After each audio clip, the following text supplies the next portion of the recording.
ရွေးကောက်ပွဲအပြီးအစိုးရတစ်ကိုတာဝန်လွှဲမည်ဟုစစ်ကောင်းဆောင်ပြောကြားလိုက်တဲ့ဆိုတဲ့အကြောင်းကိုတင်ဆက်ပေးသွားမှာပဲဖြစ်ပါတယ်။စစ်ကော်မရှင်သည်ကျင်းပသည့်ရွေးကောက်ပွဲတွင်အနိုင်ရသည့်ပါတီကိုအစိုးရတာဝန်များလွှဲပြောင်းသွားမည်ဖြစ်ကြောင်းအာဏာသိမ်းစစ်ကောင်းဆောင်မင်းအောင်လှိုင်ကပြောကြားလိုက်ပါတယ်။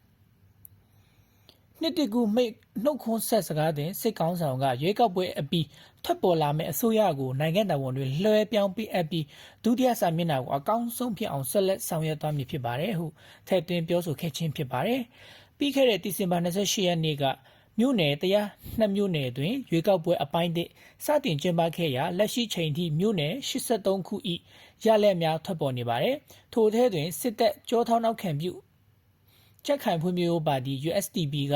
နေရာ68ခုတွင်အနိုင်ရရှိထားကြောင်းသိရပါတယ်။လက်ရှိတွင်ယာယီသမ္မတရာထူးကိုပါရယူထားသည့်စစ်ကောင်းဆောင်မင်းအောင်လှိုင်က၎င်းကိုယ်တိုင်သမ္မတလုံမလုံနှင့်ပတ်သက်၍လွှတ်တော်အတွင်းသမ္မတရွေးချယ်ရေးကာလရောက်မှသာပြောရန်တင့်တော်မည်ဟုရွေးကောက်ပွဲနေ့ကဆိုခဲ့ပြီးယနေ့တွင်မူအစိုးရတစ်ကိုတာဝန်လွှဲအပ်မည်ဟုထပ်မံပြောဆိုလာခြင်းဖြစ်သည်။ထို့ပြင်ငြိမ်းချမ်းရေးဆွေးနွေးမှုများ၌2008ဖွဲ့စည်းပုံအခြေခံဥပဒေပြင်ဆင်ရေးအတွက်အချက်43ချက်ကိုသဘောတူညီမှုရရှိထားပြီးဖြစ်ကြောင်းရင်းအချက်များကိုထွက်ပေါ်လာမည့်လွှတ်တော်တွင်ဆက်လက်ဆောင်ရွက်မည်ဖြစ်ကြောင်းစစ်ကောင်းဆောင်ကဆိုသည်သို့တော်မြည်သည့်အဖွဲ့အစည်းအဝေးနှင့်သဘောတူညီချက်ရယူခဲ့သည်ကိုမူရှင်းလင်းစွာပြောဆိုခြင်းမရှိပေစစ်ကောင်းဆောင်က2025ခုနှစ်အတွင်းနိုင်ငံခြားရင်းနှီးမြှုပ်နှံမှုများတိုးတက်လာကြောင်းနှင့်နိုင်ငံရေးအပြောင်းလဲကောင်းများရှိခဲ့ကြောင်းပြောဆိုခဲ့တော်လဲလက်တွေ့တွင်မူပြည်သူများမှာကုန်စည်နှုန်းကြီးမြင့်မှုလျှက်စစ်မီပြတ်တောက်မှုအလုတ်လက်မဲ့ပြဿနာနှင့်လုံခြုံရေးဆိုင်ရာစိုးရိမ်မှုများကိုဆိုး